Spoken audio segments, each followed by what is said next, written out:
while we do what, so yeah. Oh, hello to everyone else in the chat room as well. And let's go ahead and get Marja on the call if we can. If this all works out, we're going to be having her on for the whole show. So you want to stick around. Alrighty. Yeah. Chat is a buzz. I like it. I like seeing that. And what have you guys been looking at and looking into? I'm curious. There's Marja. Are you with us? I am. There you go. See, we made it all happen. It always works out with us. I had to finagle some browser thievery here. Good Lord. I know this. I've went on enough rants about Teams, but eventually we're going to be going on through Discord. So I don't even know if you're on Discord. I was like, I don't even know if Marja's got it. I've had quite a number of Discord accounts. I don't know if I haven't been active on there in a while, but I have been. Well, that's good. That's easy enough to do. Yeah, then we can set it up kind of that way and make it should be a little bit easier. But we made this work, and that's what I'm happy about.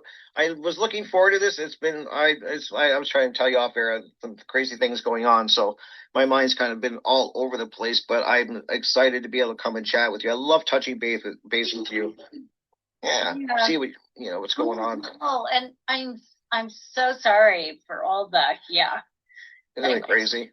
Yeah. Well, I tell people, like, physical pain I can talk about all day, all night. Like, all day, all night. I will keep up the conversation. I've dealt with it my whole life, and I got calluses, I think, and the scars to prove it. And I kind of know how to cope with it, and I can really talk to somebody that's going through it, and I can generally understand what they're going through to some degree. The mental health thing is something very new to me. There's not a lot of it that I know of in my family. I'm sure that there was cases of like depression and stuff like that, but this is something different, and I'm not ready for it. I don't know how to deal with it at this stage. Yeah. It's intense. It's intense, and I've dealt with it with my stepfather, and that was a trip. Yeah. That was a real trip because with me, he was lucid, and with everybody else, I mean, it was like he was giving everybody the finger. It was fantastic. Yeah. I understand. And it's something that you are learning as you go. 100%. Yeah. So you're just winging it because it's different from moment to moment to moment.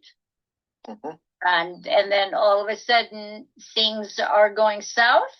Or things are as they were, and it's tricky. It's really, really tricky. Well, it's just that's what I'm not used to. It's these moments of where the person's very present, it's like they're not. There's nothing wrong, and it's very quick. Like it might only be a minute or two, but it's like they snap back in. That's how I refer to it as. It's like they snap back into reality kind of thing, and they're just like you remember, and you're having this conversation, and then they're off again. And then it's this, and then who knows when they're coming back, kind of thing. And it's really upsetting. It really is, especially when you don't know how to deal with it. I mean, depression, I understand. Yeah. But this is a different animal, and this is kind of probably an important conversation. I don't know where it's going to take us. It'll be something interesting. I know that. And I've been thinking about this more, Marja's, because of what I'm going through, and. Mental illness was such a thing that was not talked about when I was younger. Like it was not, nobody talked about it. It was very, very, unless like you'd hear the odd case, but not like it is now. And I was just saying to my neighbor who I was talking to just a couple of days ago, I said, this is really like now I talk to people and so many people have something going on. So it's definitely being discussed way, way, way more than when we were younger. I'm just curious how it was when you were growing up, like your experience with it. Was it? Well, I was the head case. So all of those projections about mental illness and who was crazy, I was the brunt of that, because growing up in the 60s, I was on the spectrum. And of course, nobody really knew that other than my behavior. According to my mother, I was just way too much. So the first thing they tried to do was put me on Ritalin. to just calm me down. But what a lot of people didn't know was there was a lot of abuse going on in my house, of which I was the brunt of. And so, you know, you couple that with your own flesh and blood, your own mother trying to BS her way through and kind of portray me as the problem child when what she was doing was not cool. So I remember being put on Ritalin and taking that pill and feeling my consciousness recede. And I was 6. And I went, that is not going to work for me. And I was smart enough to have consciousness about what it was that I was doing. And I just remember, I'm never taking that again. And I would stick it in the philodendron, and that plant went crazy. And I've told this story many times. The plant went crazy. It was all over the house, all over the ceiling, and it was beautiful. But that was the result. I was not going to take that. So the mental illness, and I was always threatened that if I did not change my behavior and wasn't compliant or didn't obey and was an obedient child, I would get locked up. And there was that. But, you know, when you learn how to leave your body, they can threaten you with anything. And that's cool. So that's how it started with me. And of course, talking to a psychiatrist or a therapist meant you were a crazy person. So the fact that I was sent to a child psychiatrist very young, always kind of gave me that title of being the crazy one in the family. Right. So I lived with that, and I knew I wasn't crazy. I thought they were all crazy. Everybody except me. Was your mom, like, now that you can, I love hindsight because it's 2020. Mm-hmm. Do you think your mom was dealing with mental illness, maybe even undiagnosed? Yes. Well, she was diagnosed eventually as being manic depressive, but she's a sociopath and a psychopath and a narcissist. She's all That's a combo. Wow. Oh, she was a bloody terror. And in fact, there are many, many stories about my mother after the fact. So when I was an adult, I made peace with her. Mm-hmm. And I endeavored to have a relationship with her. And I just remember taking her out to lunch with a couple of her coworkers. And my mom had a very prominent job at a hospital. And so here we are at lunch, and my mother bragged about, in front of her coworkers, and these two ladies were her friends. She said, the only reason why Marja was still alive is because her nanny caught me trying to suffocate her with a pillow. I mean, she just came out with it like it was nothing. Like it was nothing, yeah. Matter of fact. And her two friends grabbed both of my hands. I had one on either side of me. My mother was sitting across from me, and they both looked at me. They were horrified. And I was like, yeah, that was pretty much it. But that is the extent of that sort of craziness where you don't even know that what's coming out of your mouth is completely insane and at best inappropriate. Right. Yeah. She bragged about it. And so I realized, and I knew, I'm like, see, I'm not making that up. She even remembers it. Yeah, like to talk about it so openly and, like you said, brag about it is kind of like, and let's like, and if at any point if it's an area you don't want to cover, just tell me and say, but I'm really just. Well, I know you are, but I like to say that just because this is tough for people, and I get it, and I'm asking because I'm learning, and I'm very curious because I'm going to have to kind of educate myself a lot on this. But with what she had, would she have moments where she was just like this amazing mother, and everything seemed normal, and then they snap? Like, I don't see. I'm trying to understand how these things work.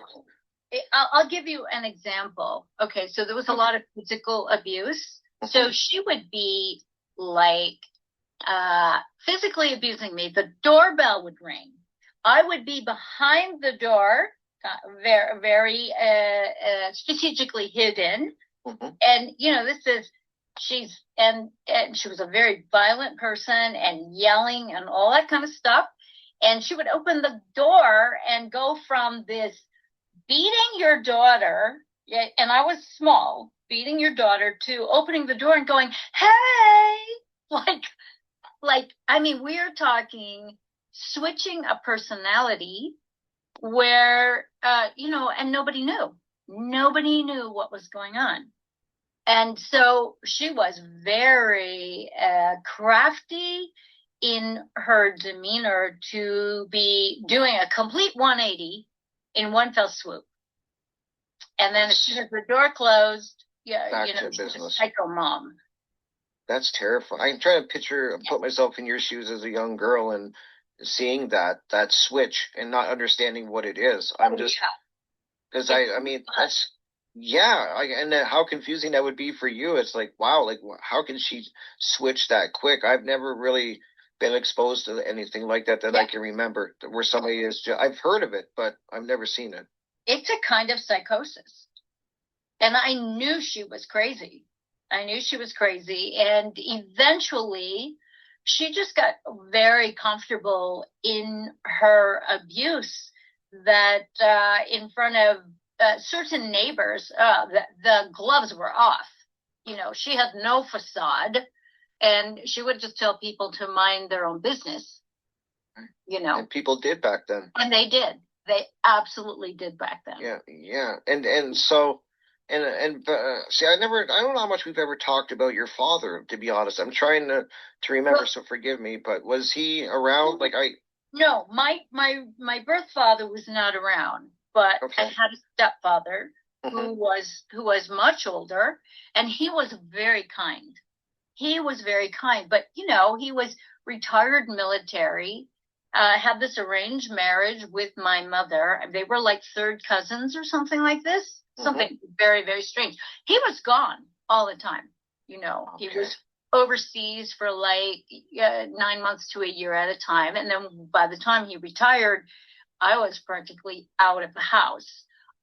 In fact, I was out of the house. So, but my relationship with him was, he was very kind, very gentle, a little bit of a pushover. My mother was very domineering, and she ran everything, basically.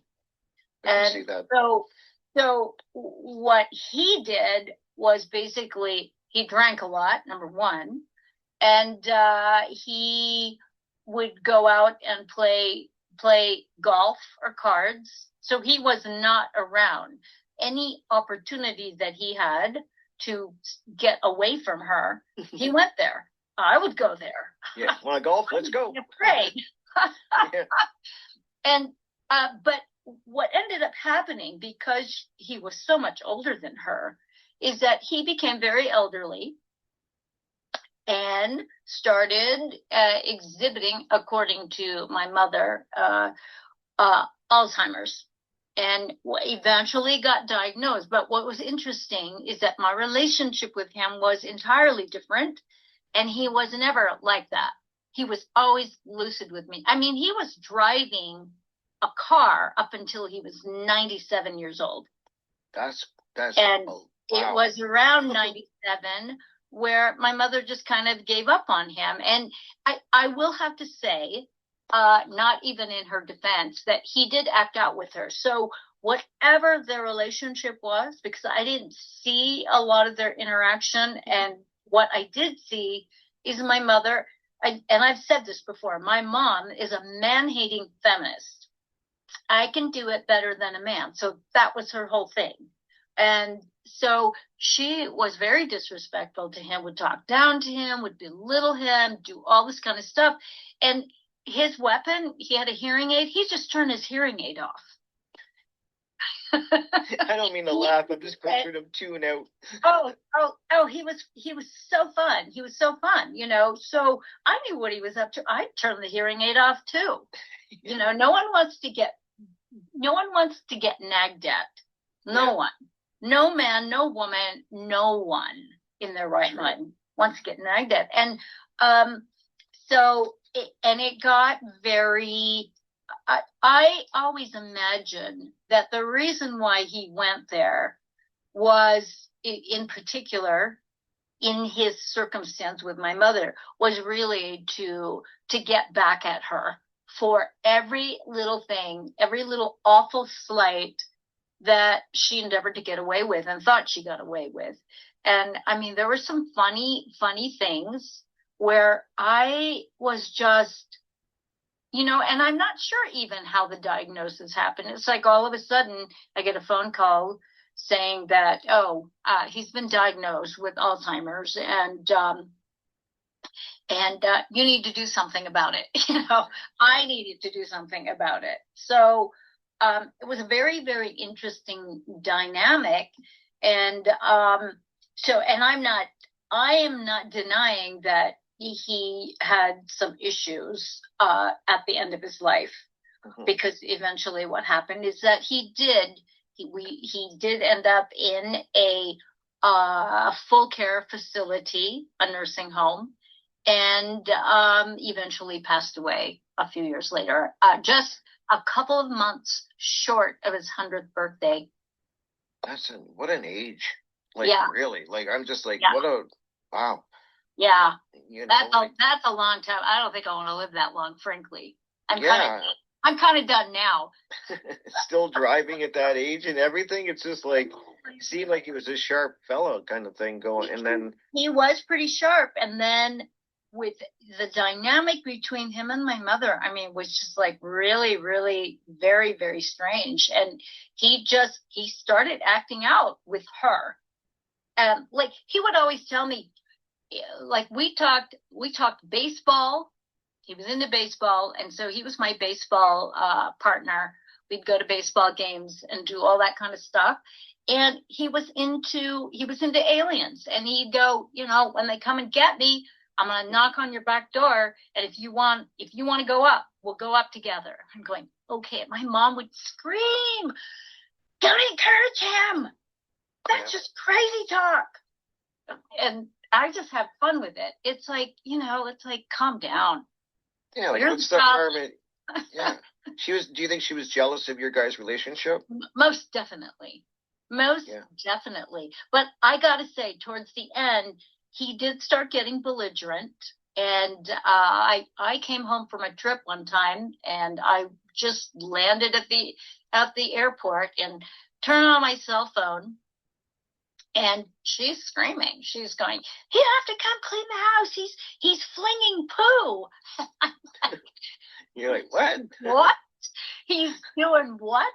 And apparently, indeed, that's one of the things that was going on. So he was absolutely doing that and throwing it at her photographs. I just and I can laugh about this because I'm thinking, oh dear God, is she exaggerating? And so I get there. It's 4:30 in the morning by the time I get to their house, and by cracky, yep, there is poop. But it was weird. I was directing it at her.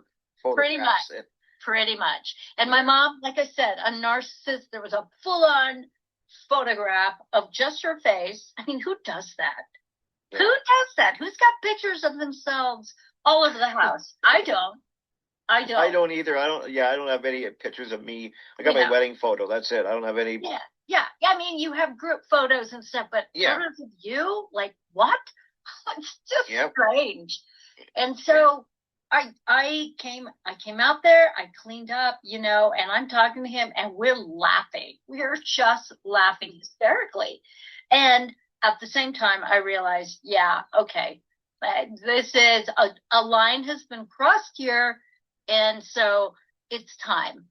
And he was funny because when he got into a home, there was a nurse who was, she was about 6 months pregnant, and he's going, "I didn't do it. I'm not the father." So he had a really fantastic sense of humor, which was very colorful and off-putting. I mean, he wasn't a menace or anything like that. He was just very, very playful. And my mom was he just kind of like cleaned her hands off and just said, "Not my problem." Yeah. Not my problem.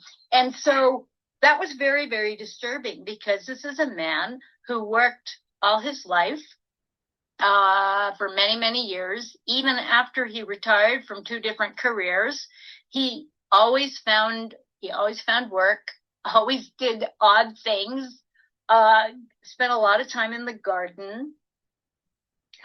They were famous for their 100 rose bush garden. That'd be so beautiful. He was always active. So to see the split in his behavior where, okay, that's probably inappropriate, but he was never inappropriate with me, you know? And so there was something in their dynamic that was not healthy, and it expressed itself for sure. Yeah. It sounds like it really did. Yeah. But then on the other hand, I used to play the piano for quite a number of nursing homes over the years. And so I would be in the kind of recreation room of these nursing homes, and met quite a number of the residents who had the Alzheimer diagnoses. And each one of them was very unique in that you couldn't categorize one under this entire umbrella of Alzheimer's. It was, my experience was, okay, it's like autism. It's like on a spectrum. Okay. And you have people who are deemed as having Alzheimer's, that are very somber and withdrawn and non-responsive. And then you have my experience with quite a number of the residents who they would hear a song and they would come back to life. It would like trigger an awakening. And then they would kind of revert back to a little bit more kind of laid back, perhaps. Mm-hmm. So, yeah, it's very, and what I found sad about it is that the majority of these people, it's like they were abandoned by their families. Yeah, it's like the families put them in these facilities, in these homes, and never came to visit, no phone calls. So, when you're abandoned like that, I can't imagine you'd be very motivated to stay with it. Yeah. That's the tough thing that you get. And then it's and this is what I'm kind of going through, is when do you know that you have to do that? And that's a tough, I really feel for everyone that's had to make that decision or is currently going through this decision, because I try to justify it, and I try to explain it to myself like this. This is something that's not like an injury, like a broken hip or a shoulder or something like that. You can nurse them back to health and then they're going to be back on their feet. This is something that's not going to get better. It's only going to get worse. Yeah. And it's a mental thing, and you have to know how to deal. Like, I just don't know. We don't know how to deal with this. And I think a lot of people are in that thing. And then you're like, okay, so they have to go into long-term care. And then unfortunately that's what I'm not saying everybody abandons, but a lot of the cases, that's just a sad thing, is that people just kind of get on with their lives, and then they kind of, I think it just kind of dwindles. At first they're there probably every day, then a few times a week, then a few times a month, and then it just kind of goes to nothing. And I just think about the person in there. I spent a lot of time in the hospital. It's a lonely place. Yeah. And when you have your faculties, and I don't know, maybe when you don't have them, maybe it's different. I don't know. Yeah. But that decision's tough. Sad. It's very, very sad. So I know when I would go over and go and play the piano, I'd play for an hour to 2 hours. And there were the regulars. There were the regulars who had their favorite songs. And so that was actually kind of fun, to go through some torch songs and to some big band songs, and then 50s rock, 50s rock, 60s rock, and it was really, really fun to be able to connect, and to have some kind of rapport. And, it was very sweet. It was a very sweet, experience for me. And, I'm glad I did it. And, eventually I needed to move on to do other things. But, so, yeah. Just to connect that way is, because it shows that there's still, that's what I take is that, because you said earlier, like this music connects people. And I agree. I talk about this all the time about how powerful music is and how it can really, it's like this deep connection that you have with whatever music that you're drawn to. And then to have somebody that is, in that state, and then you play a certain song, and it's like you light this spark in them that's always been there. And it's just, it's hard to word. I don't even have the vocabulary what I'm trying to say, but I think people get it. Like, that's so powerful to me that you could sit there with the piano, and there's probably something they look forward to so much. Yeah. Like, it's like, oh, Mari's coming to play piano. I would be there. I'd be looking forward to it. So it was really cool. It was really cool. I know my friends were like going, well, why do you want to do that? It sounds depressing. It's like, I don't think so. Depressing. No. Like, it's not depressing. There are the residents that, they're happy to see you, and I'm happy to see them.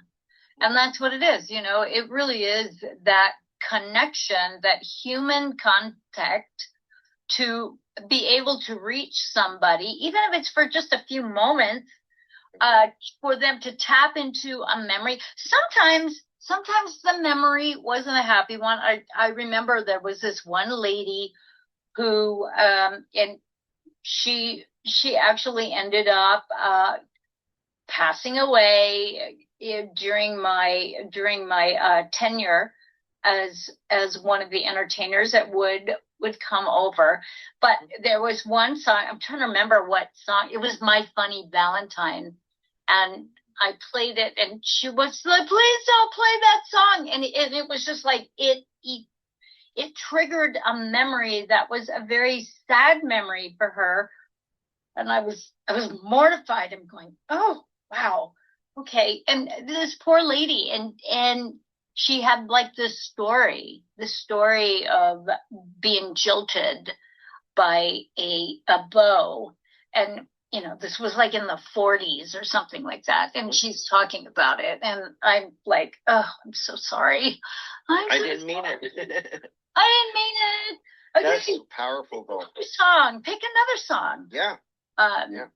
Yeah. Wow. And I find that really fascinating too, is music does that. And then from some of the videos I watch, when they bring I like the people too that bring in the animals to these homes, and you just see people that are like, at first they're lethargic in the chair, and somebody will bring in this dog or even a cat, and something, it's real. I don't know what's going on.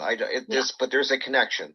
Yes. And it wakes them up. It pulls them out even for a moment. And you kind of touched on that, where you said it doesn't have to be this long, drawn out moment. And I'm learning this, and I'm talking about it more, trying to be more elegant about it. But I really think that with technology, we're losing the one-on-one connection. And I don't think people realize the power. And I only know this because I've had people tell me to my face that just seeing somebody that they are friends with or something for even 5 minutes changed the whole outlook of their day. Mm-hmm. And I dive into that more. I'm like, there's something really powerful about this one-on-one in-person connection that you can really make a difference. And then you hear the cheesy things like, a smile. If you just walk by and smile at somebody, it might just make their whole day. Indeed. I used to laugh at that, but there's something truth to that. Maybe saying hello to somebody or have a good day. It's these little things aren't trivial. I'm learning these little things are absolutely meaningful, because that's what it is. It's connection. And then we have such a disposable society that, if you're not hip and cool and young and blah, blah, you are somehow devalued. And I'm kind of like feeling that a little bit, because a lot of the people that I've been close to, they're gone. I mean, you get to a certain age and then pretty soon you realize, wow, okay, my friends and acquaintances are dropping like flies, you know, they're like moving on. And our society, because we have this disposable society, we don't value our older people. We don't value our seniors. And here I am.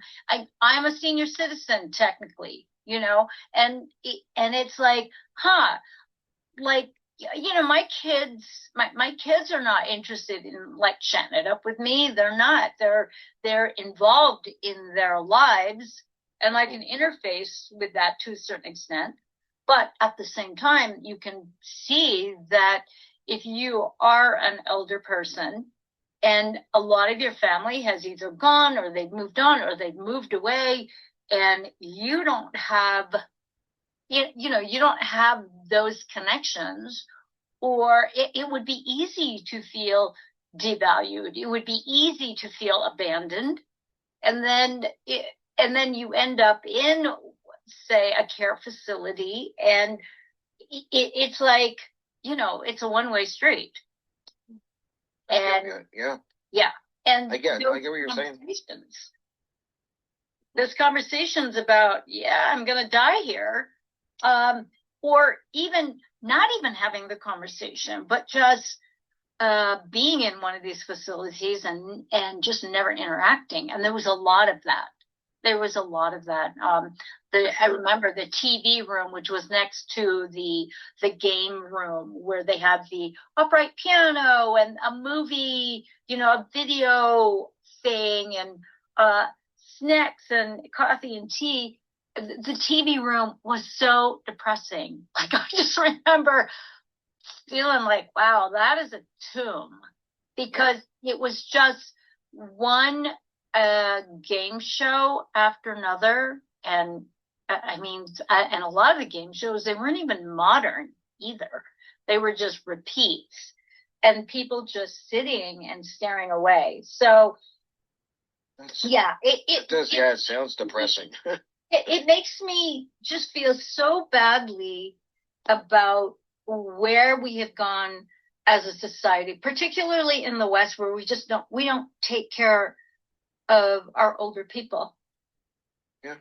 We just don't. And in many other countries, we take our old people in. It's a community. It is a collaborative effort where we value our elders. They're valued like above all.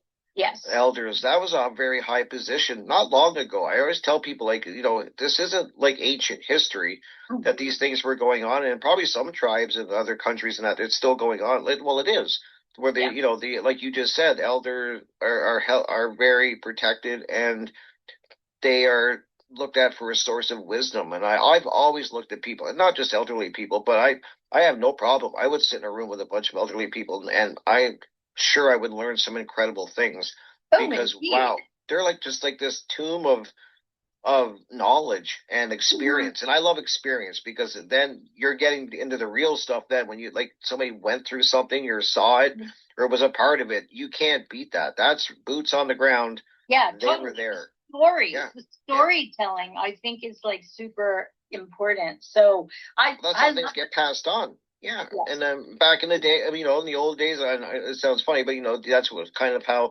knowledge was passed on, was like through oral talking and sitting in a circle or a group, and then these stories would be passed on. And we're definitely losing some. I know we're losing something. I haven't put my finger on it, but I've really boiled it down, Marja, to thinking it's that one-on-one connection. We're more connected now than ever, but we're more distant now than ever, if that makes any sense. Yes. It does make sense, because everything it's either instant gratification or too busy. And I find that very, very, very sad, you know, really, really sad. Yeah. And it's unfortunate. And so, and then with all of that technology, like, I have not, honestly, to be honest, kept track of the trends and the latest research on Alzheimer's. And the causes? What are the preventatives? I mean, I'm not attuned to it. Right. Well, I'm learning. Yeah. I'm getting a crash course. So let me hear some. Yeah, it's just like, and that, well, what I find frustrating, I was kind of ranting about this recently, is that you can't really, there's no test that you can do. It's on a blood test where they can diagnose this mental illness that you have with accuracy. And I'm finding that all of these things, so you look at Alzheimer's, then you look at paranoid schizophrenia, then you look at like some other ones, like the big ones that people are getting. And then even the one that what's it called? The one that Michael J. Fox had. What is that one called? Yeah, Parkinson's. Yeah, Parkinson's. They start saying, well, it could be this, it could be this, it could be this, and then you start looking, and so then I go, okay, I want to look at the symptoms and just do some basic research and just see, like, does this person have some of the symptoms? Well, 90% of the symptoms bleed all together and they kind of overlap. Oh, wow. Yeah. That's what I'm learning. Like, so each one has like 5 of the same, say there's 5 bullet points. Well, most of them have all, like 4 of them, 3 or 4 of them. And then there might be one that separates them kind of. And then did hear the doctor say, but it doesn't really matter what this person has because we kind of treat them all the same with the same medications. So it does, they might have dementia, they might have Alzheimer's, but we treat it the same. And I'm just like, wow. To me, I'm just like, this is madness. Like, how do you? That is madness. Yeah. And so then you start going, okay, so how they really, I think, just kind of try to figure things out with medications and stuff. And I'm on now trying to figure out things that might help boost brain power homeopathic. Yeah. Which there is things. Inspire, perhaps. Yeah. Like, what are the drugs supposed to do?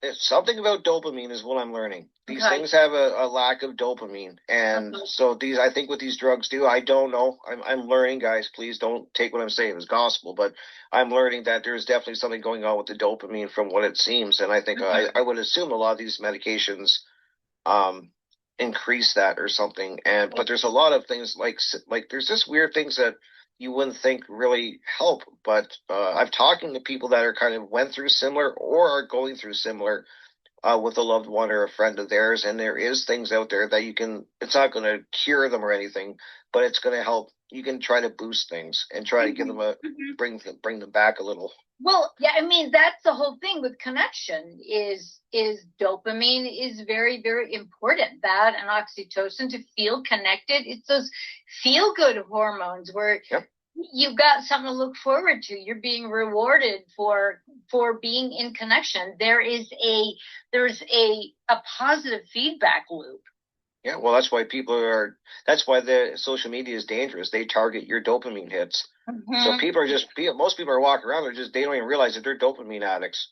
They're just total junkies for that dopamine hit. And I get it. It's targeted that way, and I get it. And that's part of, once again, this instant gratification. You brought that up. That's a good one, because that is what I'm noticing is what is going on is this instant gratification and very focused on just like what is in it for you kind of thing. Right. And then, so I think this all kind of starts bleeding in together of what we're seeing going on. And once again, losing that connection, that really important connection. And we're very social creatures, but not just technology wise. I think there's something to be said. I know there is with contact, with being in a group together in person and in tune with people and something. There's this energy exchange going on that you're not getting doing it through social media or not being in person with someone. Yes. And social media, like all that, the aspects of it are just they're so artificial in many regards. And in some regards, it's better than nothing.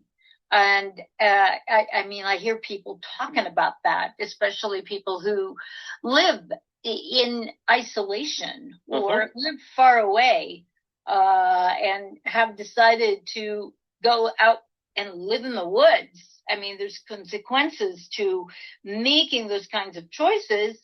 But at the same time, I don't think there's anything wrong with reclusiveness, but I agree. There is a difference with reclusive. Like, I'm a recluse. I'm not antisocial. I'm just a recluse because I have a lot of different interests that take up a lot of my time. Mm-hmm. But, you know, that's different than being isolated because you have no interests, you got nothing going, and you don't have people around you. And Right. you need people around you, and you'd like to have people around you. Mm-hmm. So I think that's a big, that's a huge difference from what I'm talking about that I like to do for myself. Yeah. In fact, you got lots of interest. Yeah. I have a lot of people tell me, well, don't be a shut-in. And I'm like, oh, why not? Because I like it. I mean, I don't feel badly about it. I'm good with that. I mean, it's one of the reasons why Christopher and I get on so well is because we're wired the same. We need more time on our own than most people. You know, most people are afraid of that possibility of most people, yeah, they don't want no part of that. It's like, yeah, where you want me to be alone with myself and no distractions? Are you? Yeah, people just and I'm kind of like you. I love those moments. That's where I do my best thinking and stuff. And but you could be, you may be, you may do your own thing, but you could also. I know you'd be fine in a group of people sitting down and having a discussion. You wouldn't feel it. Yeah, I love that. Yeah. I love that. You know, I'm an introvert. I'm mostly an introvert. Like I'm about, 60-40 introvert. Mm-hmm. I can be an extrovert. I can be really loud and obnoxious. I love having a good time. I like that. I like having a drink or two every now and again. Sure. I like that. I like socializing with people and having these amazing exchanges and conversations, whether it's about music or whether it's about watching art, comedy, whatever. But there also are these activities where, it requires a lot of alone time. And I think that is, like, I'm remembering this one gentleman who was in one of the facilities that I would go and play the piano at. He was like a retired, I don't know if he was a professor or, so I think he was a botanist or something like that. So his whole thing was he was in charge of all the houseplants. So that was kind of like his thing, is that he had these plants, or people would like bring their family members plants. And of course, taking care of plants, it's either your forte or it's not. Oh, for sure. And I just want to say, like you, and I'm just looking at the time. I want you to hold that story because we got about a minute and a half till break. But I love hearing about plants and that. I was just going to say that was one of your true passions is plants. And if anyone's ever watched any of your videos, your plants are amazing. And the amount of work that probably goes into maintaining your garden inside is incredible. Like I would love to go in your house and just see. It's got to be so alive, and the energy in there has got to be phenomenal. Yes. And I just and that's work. I had a big, I have cats now, so it's hard for me to have plants inside because my cats want to get into it. But I didn't have, years ago, I had a ton I was like, kind of like you, my house was just covered in plants, and it's a lot of work, like transplanting and, and then watering them and making sure they got the proper size pots. And it's just a lot of work, but the reward is incredible. And I know that is one of your passions. And you're just amazing with plants, and they look amazing. And like, I love watching your videos. I'm just like, look, it's a plant she's got going on. And I just can't imagine how many you have in there. I want to ask you after the break how many plants you got, because I can imagine the number. But I get it. I get what you're saying, and I'm glad that we're kind of touching on that. And we're kind of all over, but I love it. I love that we're just having this discussion, because I think other people are probably going through this with people like loved ones and that, and this mental illness. Yeah. Especially when you get into that, it's a tough. There we go, guys. There's the break. Stick around. Marja West, we will be back right after this break. Stick around, guys.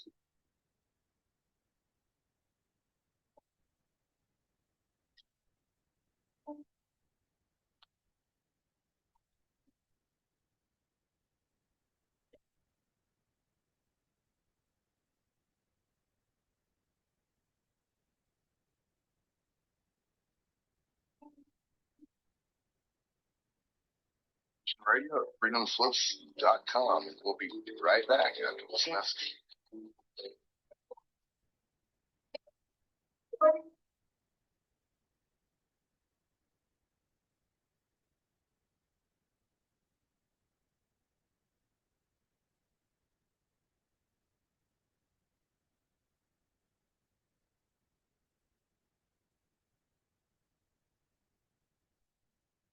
Tune in to the Family Industrial Complex podcast here on Revolution Radio, Studio B, every Wednesday, 4 to 6 p.m. Eastern Time. Get fit, empowered, physically, mentally, and spiritually.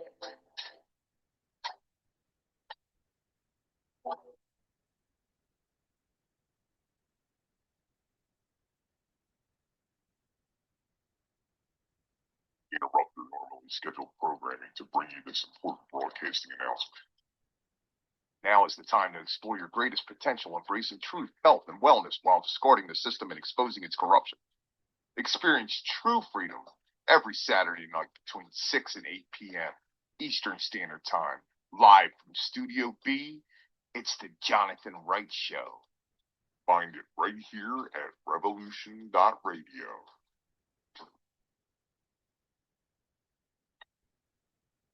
Welcome to Coffee Rants with Dan. I am the spiritual anarchist, Dan Arnold, your host. Tune in for what's really happening every Thursday. That's Thursday at 9 a.m. in Studio A on Revolution Radio. They keep us in fear to manipulate us. They want us ignorant so we're easier to enslave. They make us murder one another so they don't have to do it themselves. Only you can break their mind control by healing the contradictions within your belief systems that allow you to accept their lies in the first place. The time has come for us to remember our divinity, who we really are, to return to what we are meant to be, a service to others, to return to nature, and to reclaim our birthright, that which is freedom. The truth will sound belligerent because it is in direct opposition to lies. So get angry, because anger is sacred, and together we can unite and rise. Rise from this darkness. Humanity, assemble. Fire. Crosstalk with Sarah Cross, a place for radio wanderers to learn about the highest laws and other related topics, with the occasional stroll through more relaxed notions. Every Wednesday, 1 p.m. to 3 p.m. Eastern, or 10 a.m. to 12 p.m. Pacific Standard Time. Crosstalk with Sarah Cross, Studio A on Revolution Radio.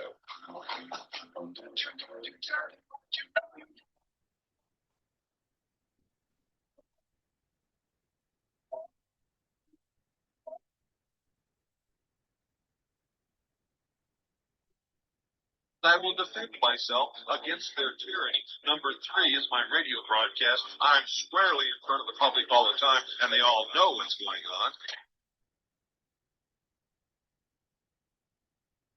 But we are opposed around the world by a monolithic and ruthless conspiracy that relies primarily on covet means for expanding its sphere of influence. Hello, my name is John Wayne, and I do a broadcast here at freedomslips.com, revolution.radio, called The Unequivocal Truth, DEFCON 1. And folks, I assure you, we are in Defense Condition 1 as we journey tirelessly through this paradigm that we currently reside in. And I ask that you join me every Saturday, 8 to 10 p.m. Eastern Standard Time, for The Unequivocal Truth, DEFCON 1.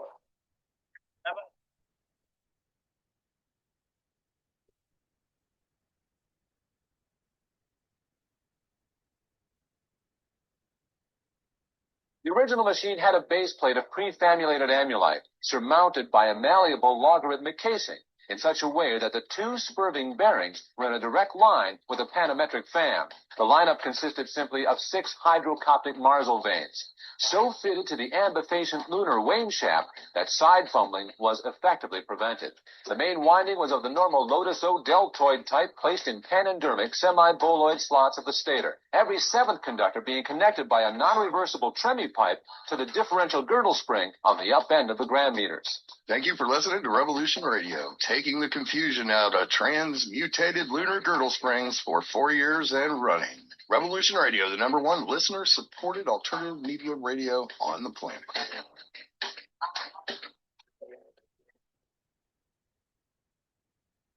All right. Thanks for listening while we take that short break here at Revolution Radio, freedomslips.com. And now we're going to get back to your host.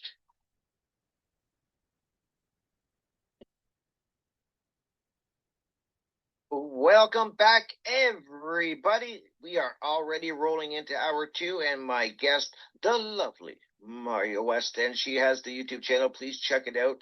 It is Love, Truth, and Beauty. Some great stuff there. I was just looking at some of the recent videos that Marja has posted. I got to ask her about a couple of them. But before we do that, Marja, welcome back to the show for the second hour. I'm enjoying this so much. I know. I'm so happy that we got this together and you are here with me once again. I truly do value our friendship and our conversations. I really like your take on things and learn a lot from the work you do. I've always resonated with you from the moment I saw your videos, and that's just being truthful, and I enjoy our conversations. But I was saying it before the break, I have to know how many house plants you have. I have a guess. I want to see if I'm close. Well, at one point when I was in California, I had over 500. Oh my God, I was so off. And then when I left California, I ended up selling the majority and left California with 4 of them, and then built up my collection to over 300. I was going to guess 100, so I'm way off. And okay, so that is closer. It's just shy of about 150. And because many of them have moved on, some of them I gave away simply because they just got too big. And when they evolve to a point where you have no more floor space, or they just get too hard to manage. So I did move some on. In fact, I am going to be moving my succulent collection to someone who wants them. It's got to be local though, because they're just taking up a lot of space, and I'm not very good with succulents. I am a wax plant hoe, and a Hoya. They're Hoyas, and they're beautiful. They're almost like orchids. They are sort of parasitic, where they will live off of other plants and latch onto them, and not in a bad way. They're not going to kill their host plant, but they are beautiful in that they have these fragrant, teeny tiny flowers that are just so lovely, and I can just grow them. And I also have a thing about philodendrons and the rest of them. So I love them. They are my baby. It shows, yeah. And I'm into them, and they are a lot of work. My watering is, I can't imagine. It can take half a day. Yeah. Yeah. Do you steam them? Like I used to be to the point, and this is no joke, that I would once a week, they would be all in my shower, and I would be giving them steam baths and stuff like that. And people would come over and go I'm like, you can't go in the shower right now. The bathroom, there's a steam shower going on. They're like, what? Who's in there? I'm like, no, my plants are in there. Yeah. And people thought I flipped my lid. Oh, indeed. I live in the high desert mountains, so you got that naturally. I use humidifiers. Right. Warm steam, cold steam, depending on. So I've got that. But now that the summer is happening, although not today because we had huge thunderstorms all day long, I got a swamp cooler that brings in humidified air, which is great. Yeah. So the plants love it. But during the winter, when the furnace is on, they're like really not very happy with me. Yeah, same as my plants. It's cold and it's super, super dry, and then the heat. It's just it messes around. But I have to say, one of the things that I have been adjusting over the last couple of years is my slavery to them. So I've changed some of my habits. Like, okay, y'all are going to have to just acclimate to my environment. I'm not going to be doing a lot of extra stuff. And they've complied, oddly enough. They're like, okay. All right, What's your favorite plant what is your favorite plant? I've wondered this every time we talk, and then I forget to ask you, and I'm like, damn it. So my favorite plant currently is probably my Hoya multiflora, and it's got blooms that look like little tiny dragons. Okay, and it smells divine. I gotta get one. Yeah, you have to give me the name of that. Easy. They are easy to bloom. They're one of the, I'd say it's a really good beginner's Hoya. Yeah, because they love it. That's awesome. They love it. And they just smell so beautiful. And they look like little tiny baby dragons. And if you go on my Facebook page, I've got photos of them. Oh, I will. I'm going to get you to send me the name, and I'll probably get one in the next couple of days if I can. For me, outside and around my deck, I surround myself with hibiscus, or for some reason I'm drawn to them. Yeah, and I get all the different colored ones. Oh yeah, we can get ones that come up every year, and they're beautiful here. Like they're huge. They're huge. Yeah. Hibiscus bushes. And I love the flower. I like those, and I'm very big on lilies too for some reason. And beautiful. Yeah. Yeah, and I'm always after the rare stuff. So when I go to the one nursery that I go to, the one lady's amazing there. She's like she's probably like in her mid-20s or something, and we just connected talking because she's got the same love, and she knows I look for anything that's a black flower. Like, and she has like a little section that she tells me about. She's like, because believe it or not, there's black flowers out there. People don't believe me. Oh yeah. Technically they're not technically black. They're like dark purple or dark blue, but they look black to the eye. They're really, really beautiful. When I love them. When I had orchids, I can't grow them. Oh my God. God, they're finicky. They are very, very finicky. They like a lot of high humidity. They like a lot of light, kind of like the Hoyas. They do that. But there are some varieties where they've been so hybridized that they're hardy. They are hardy. They like a good freeze, and that just sets them. It just sets them up. Really? It's like boom. Yeah, I have them in San Francisco quite a lot, and we have a freeze in San Francisco during the winter, and man, it just sets up the bloom. So that's interesting because because like you said, they're breeding them, which when people get into like how they're genetically working with all these different flowers, it's a world, it's a whole new world. And I was so deep into it for a few years. I was like I wanted the rare stuff. I had all the common plants that you could get. And they were kind of like, okay, I got this. Like, you give me like an African violet or something like that, or a snake plant or whatever. I got it.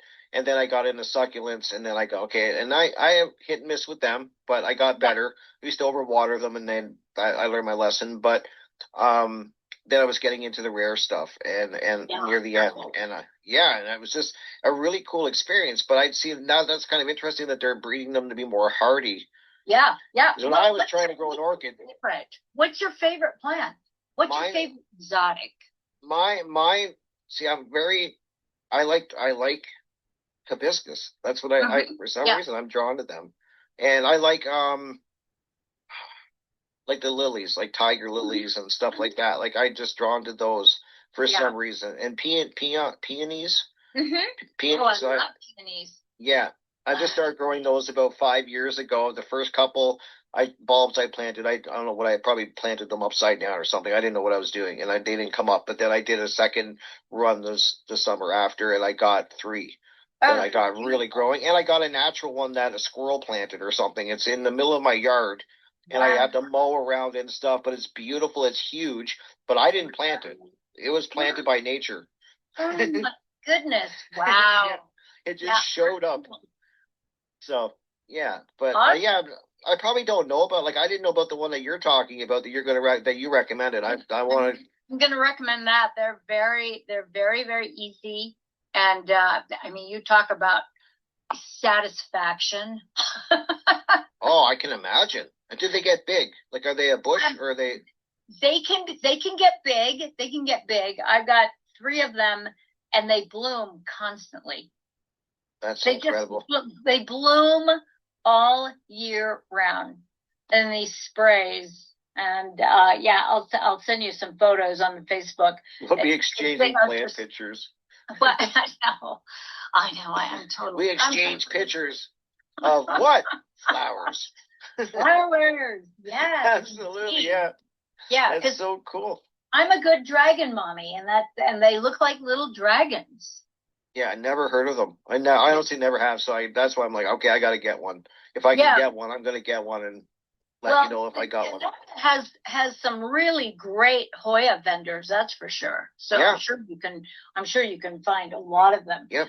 Because there's some really fancy ones. I remember there was one Hoya that I was trying to get hold of, and it was $1,000 for a cutting from the UK. That's crazy. That is insane. That's insane. It wasn't even rooted. It's just a cutting. So they're going to take the cutting and they're going to wrap it up very, very carefully, and they're going to jetpack it to you at high dollar, and $1,000 for a cutting, not rooted. So it's your responsibility.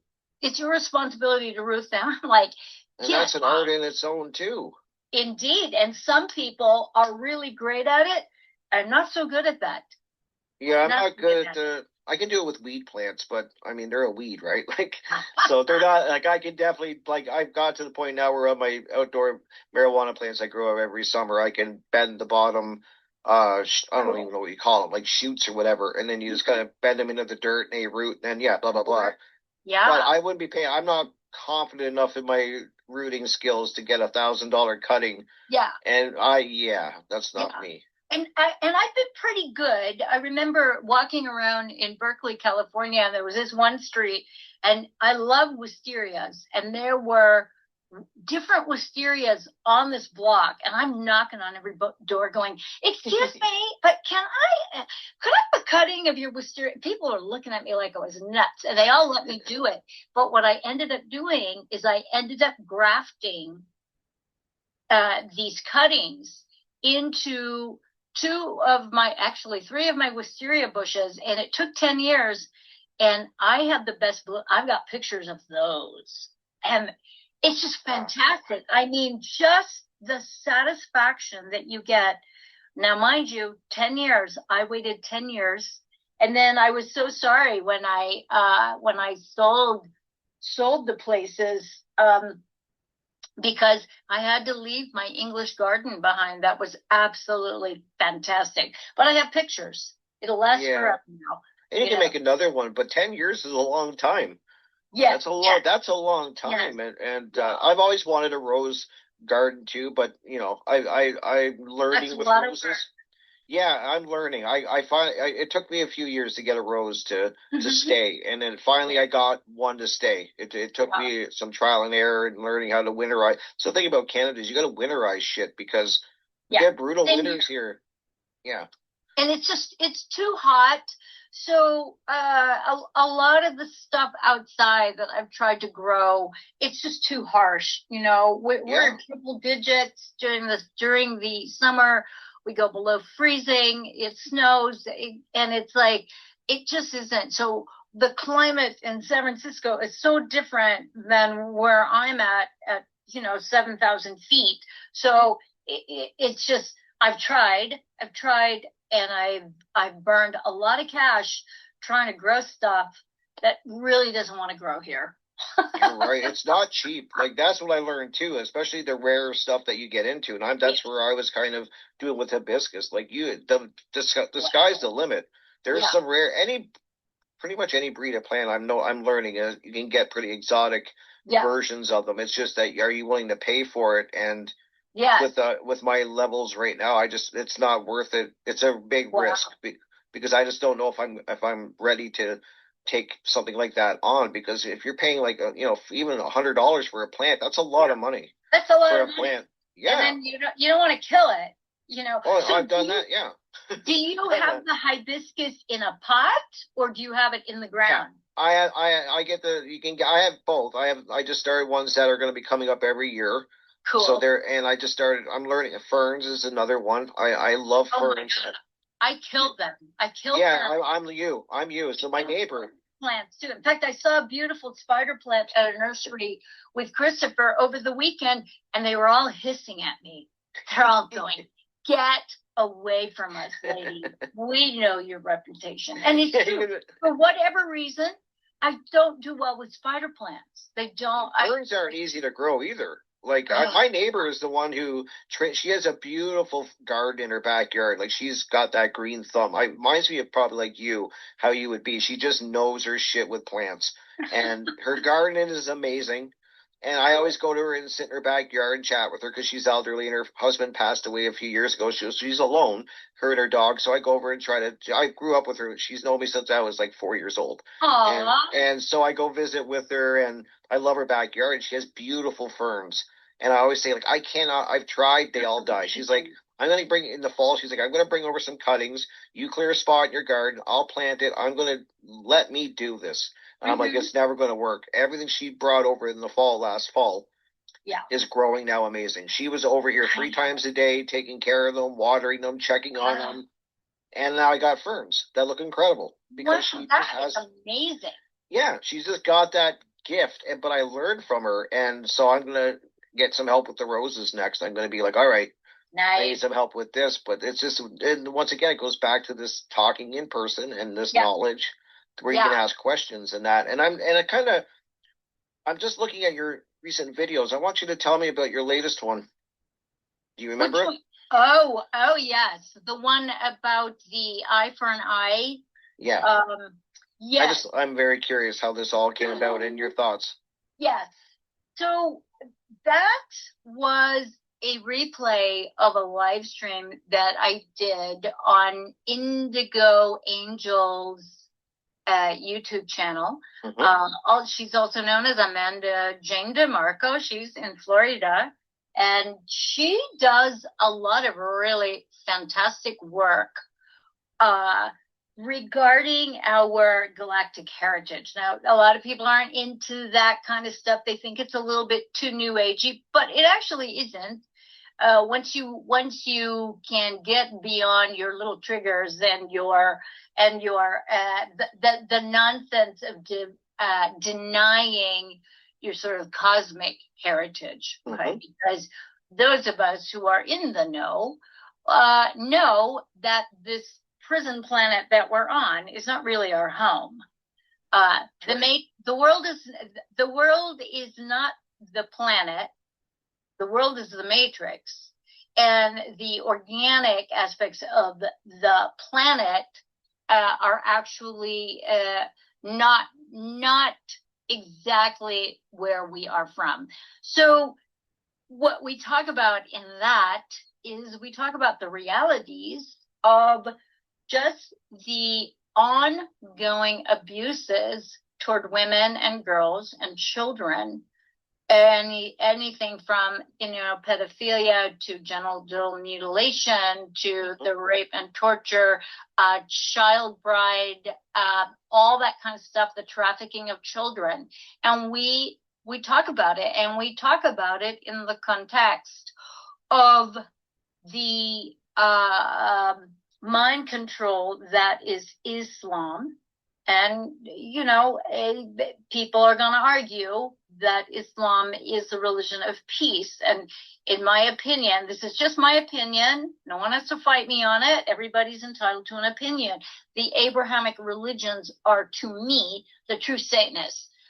Because everything is inverted. And if you look at the history of Christianity, Judaism, and you look at the history of Islam, it really is all about death and destruction and conversion. Now, for me, I'm Jewish. We made the distinction, however, that in Judaism, there's not that many of us. There's about 15 million Jews around the world, whereas with Christianity, it's over pushing 2.3 billion, Right. and Islam has gone over the 2 billion mark. Okay, so there was a guest, Shida. She is actually from Iran, and Iran was once upon a time a very, very savvy, artistic, loving nation that was overrun by radicalized Islam back during the revolution in the late 70s and the 80s. And anyways, and women before that time were very well educated and on, and it has been overrun, and a lot of people don't know this. So we just had a very, very frank discussion about the genital mutilations, the eye for an eye punishments that really enslave women, that if a woman acts outside of her station or doesn't wear the burqa hijab, that she can be stoned to death by her own family, and there's no consequences to that. That women and girls are basic chattel and expendable, and so just having an open discussion about the child brides. A lot of these little girls are betrothed to grown men in their 20s, 30s, 40s, 50s, 60s, 70s, 80s, and they're 4 or 5 years old. It's like, I'm sorry, what the F? So, just broaching those conversations based on exposing different cultures and really talking about that sort of religious fanaticisms that pave way for these abuses. Give the okay to pedophilia, give the okay to child rape and torture. It's like, no, we're not going to do that. So it was a very intense conversation, and it's just the beginning because we were just scratching the surface. And my contribution was mostly about just the focus of my work, which has been to handhold survivors of trafficking, survivors of pedophilia, survivors of cult abuse, survivors of religious abuse, and to not just work with them so that their mind control and traumas are deactivated, but to also introduce them to the Hermetic principles and natural law so that they can learn how to up-level their way of thinking.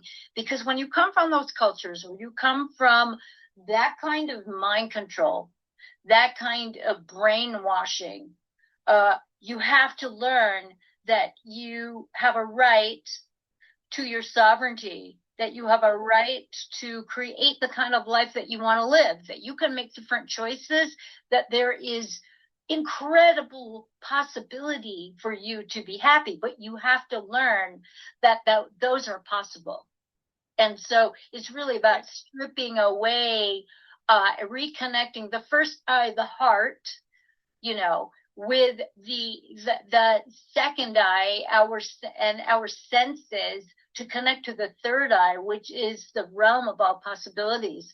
So, and part of my contribution as well was really just setting the story straight, because a lot of women who are exploring this and are getting exposed to it think it's the patriarchy, but no, it is actually the gyocracy. These horrific things are systemized and supported by the gyocracy. And the gyocracy, we've discussed this in previous segments, are fronted by yes men, fronted by the the Masons, for instance, people think that the Masons are all about, these patriarchal men. No, they're run by women. The women are in the background, and it's their doing. And that was one of the things that I put forth, is that a lot of the atrocities, a lot of the systemized atrocities are actually led and perpetrated by women selling children, quite often their own children. So, women are not they are not innocent in this, and I'm not minimizing the horrors that women face, but there is a level, an intense level of responsibility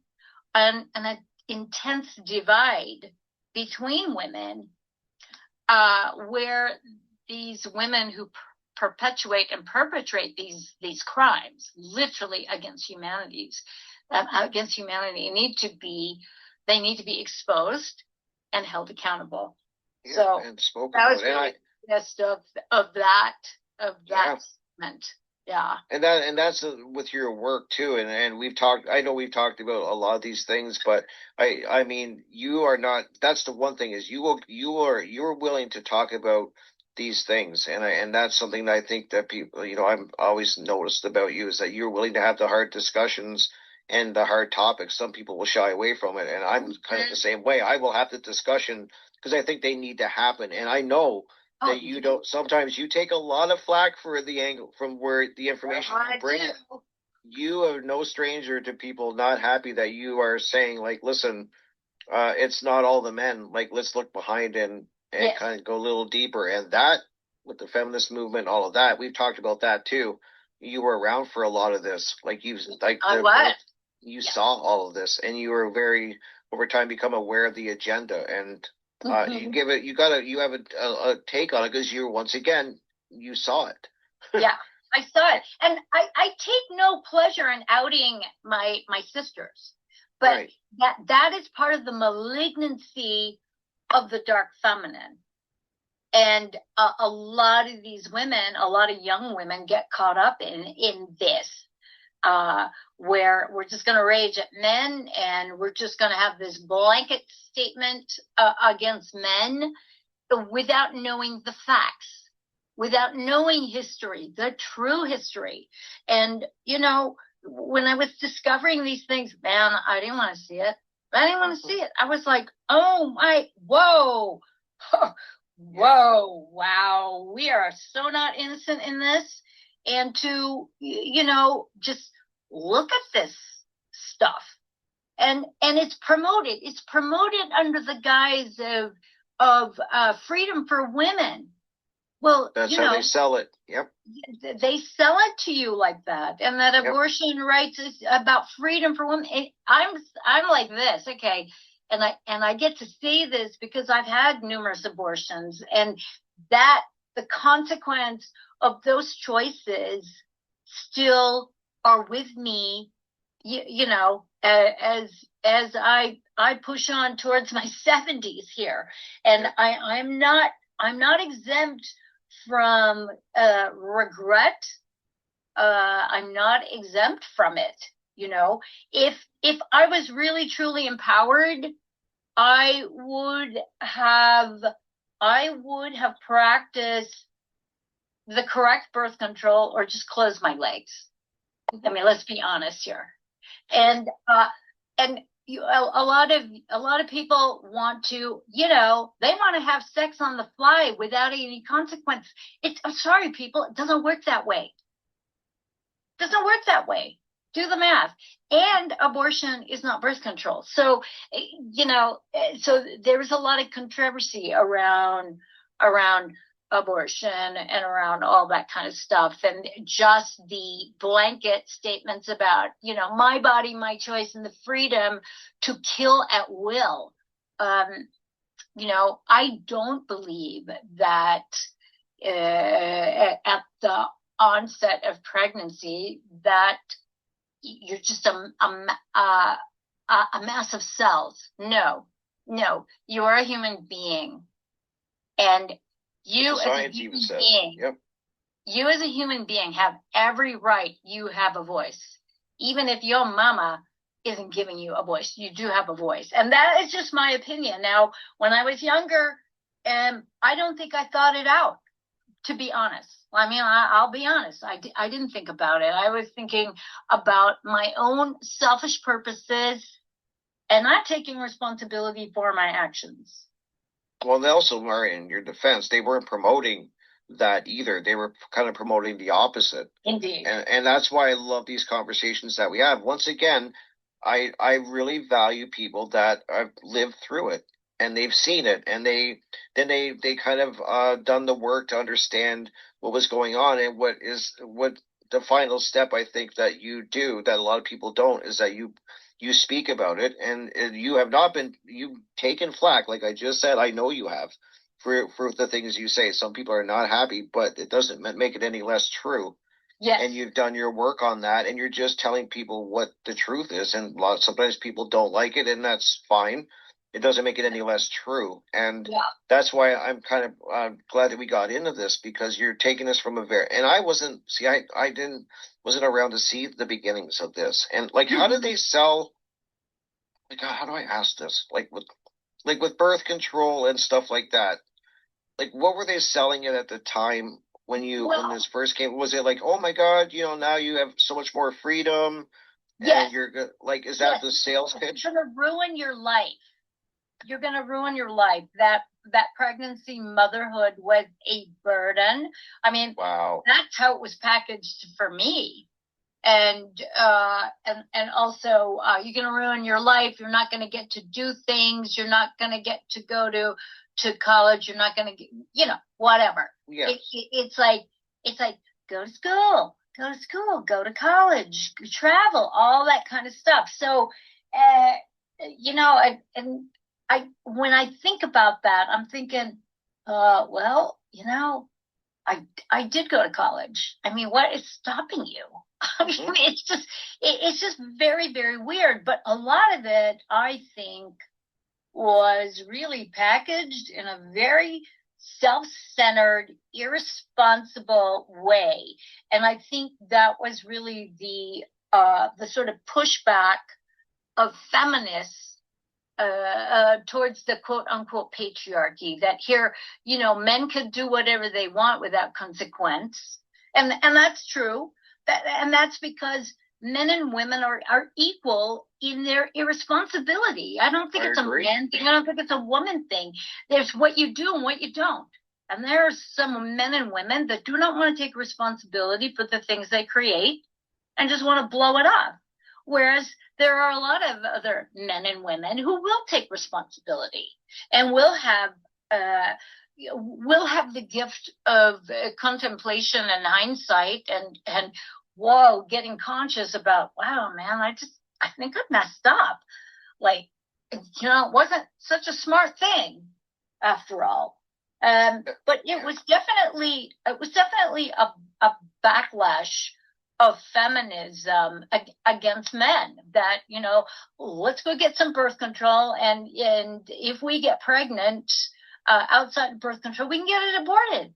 It's not alive. And I think about that. I just remember having that shoved down my throat. And then the new age BS that the soul doesn't enter the child's body until it takes its first breath. I can't tell you how many times I've heard that, and I think about that. I'm just like, that is really, really unconscious. It's criminal.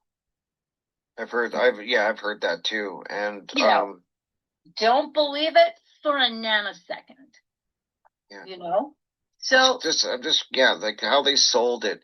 And you bring up something interesting, because I was watching some videos recently, and when you get women that kind of fell for what you're speaking about, like, okay, put children to the side, don't destroy your body. You're going to destroy your life if you have a child, and, go get yours. And like what you just all explained perfectly, how they sold it as, go to school and become get a job and get out there in the business world and stuff like that.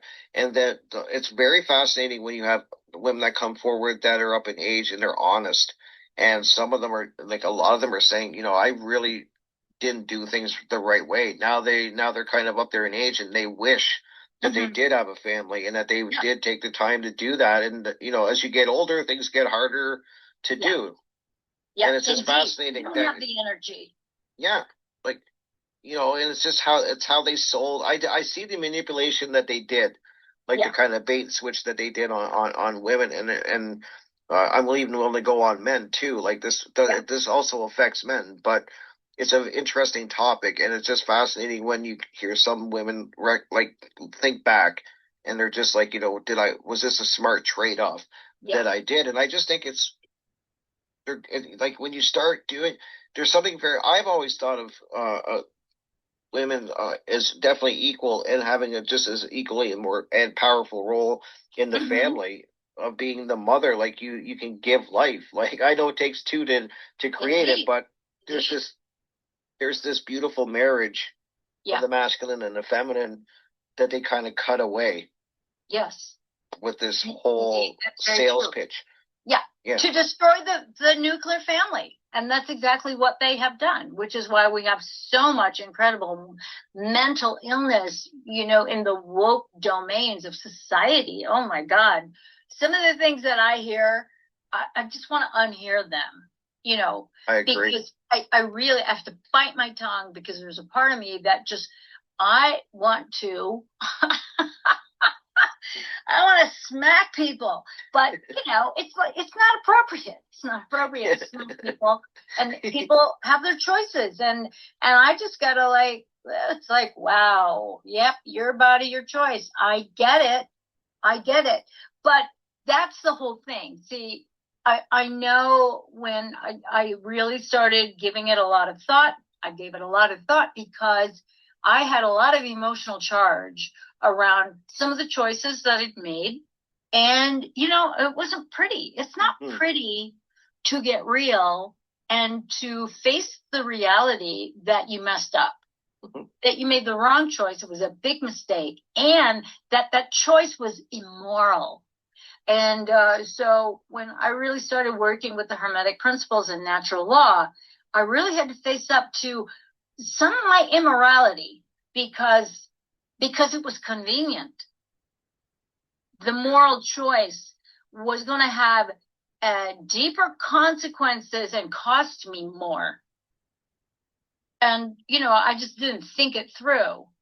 So I made a choice that was much more convenient at the time, but in the long run, it probably harmed me more. It's like once you start diving into this and hearing people that are speaking about it, kind of like what we're doing, you start to really get a good insight of what they did, and that's where it kind of I like to focus on, because as I was just saying, they did this kind of magic trick that they kind of did, that these social engineers do, and they're masterful at it. And that's what people have to realize. And you made a great point just a few minutes ago when you said, like, look at society today. Let's look at it and be honest about it, where things are, especially when it comes to the family structure. And I keep saying that's what they fear. They fear a strong family, because a true family that's operating, like kind of firing on all cylinders and it's working properly, is very, very powerful. And that's why, why do you think they've done so much to destroy what they've done? And they've done a great job. I mean, you start looking at stats, which I was doing, and I was just like, what have we done? I don't think people quite realize, start looking at the stats of relationships. And I know people that are single. I talk to them all the time, and the dating pool is a nightmare. It's not a good place. Yeah, like when you have men and women saying that they don't even want to date anymore, like they've given up, and they're young. It's not like these are like 50 or 60-year-olds. Not that that's old, but throwing out a number, these are like 20-year-olds. Yeah.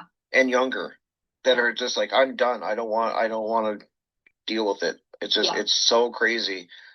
And I just you know what I'm trying to say. We've done a really good job. It's a nightmare, because there are just so many fallacies regarding relationships that because of the nature of social media and any kind of dating app, it's just like social media.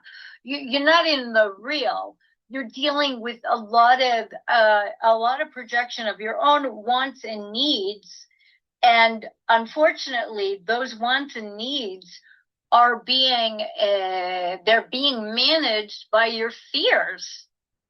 And you know, and how many of us who've been on these dating things are like really, really honest?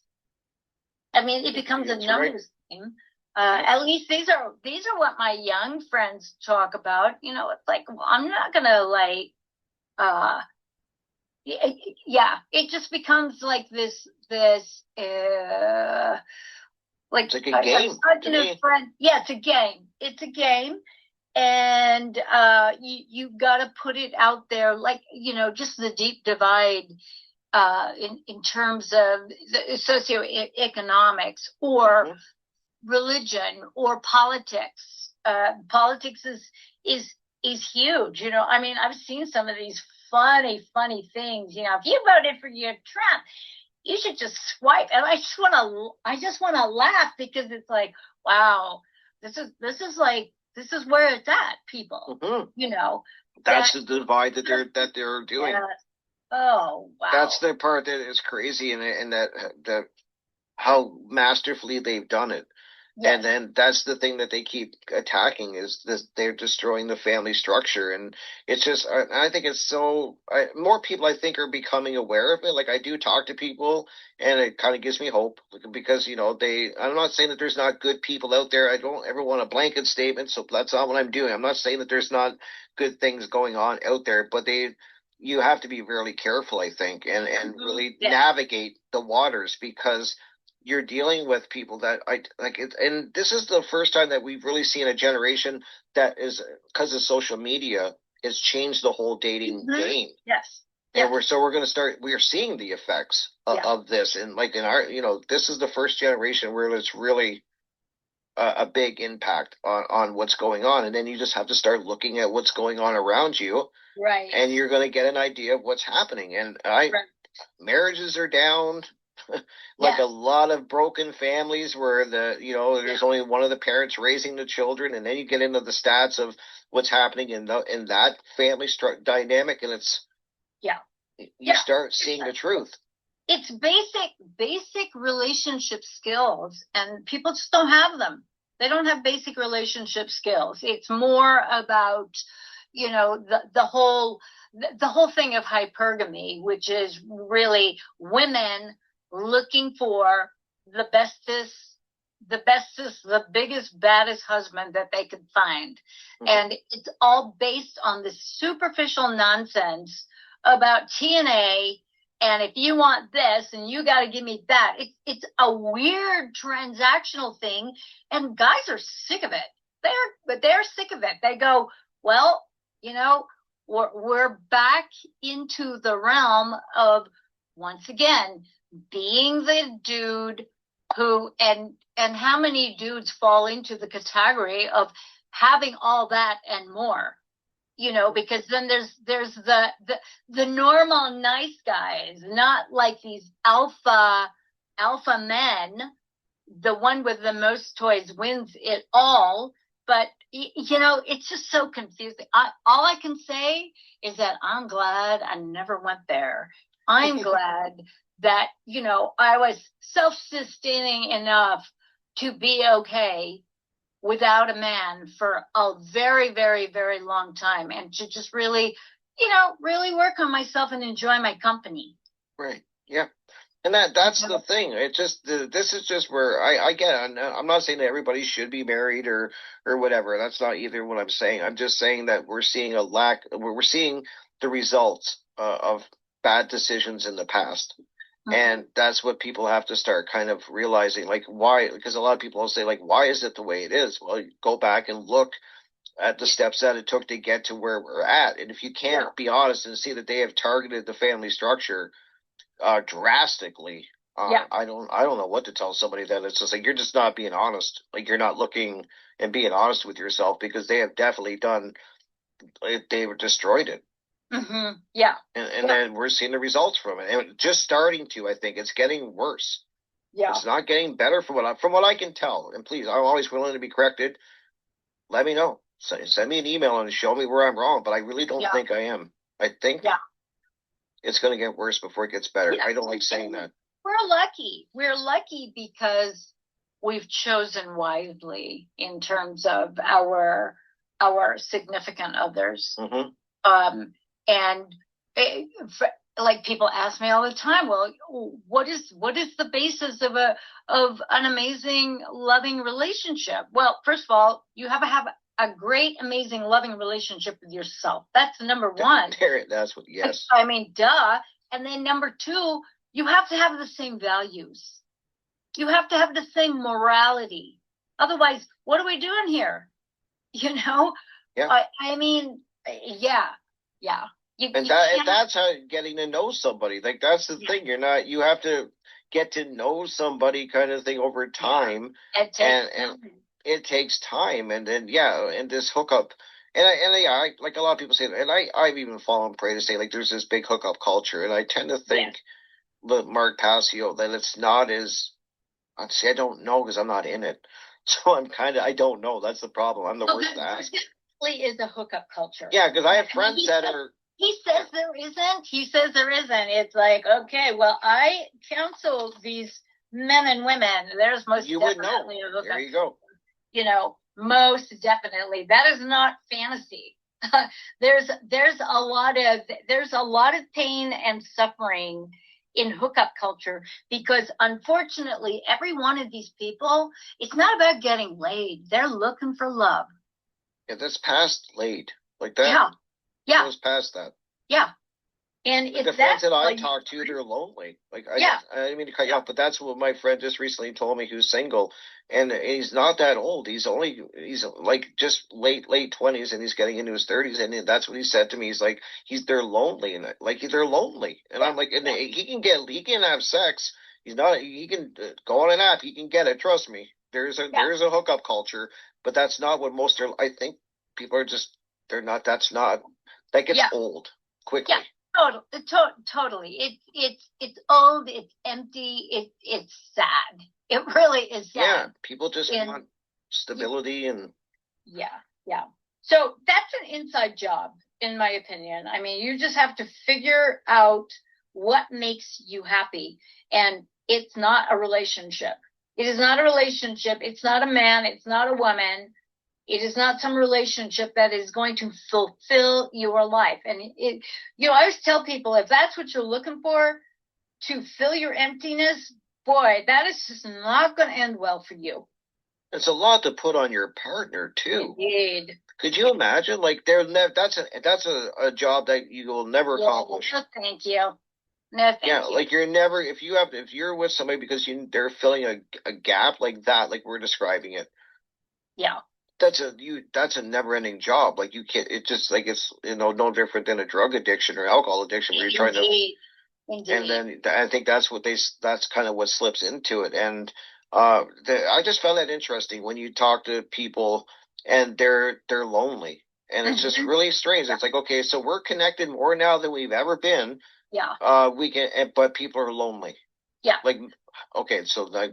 Yeah, and relationship isn't gonna, because most of the people that I know who are in relationships, they are in toxic relationships. Interesting.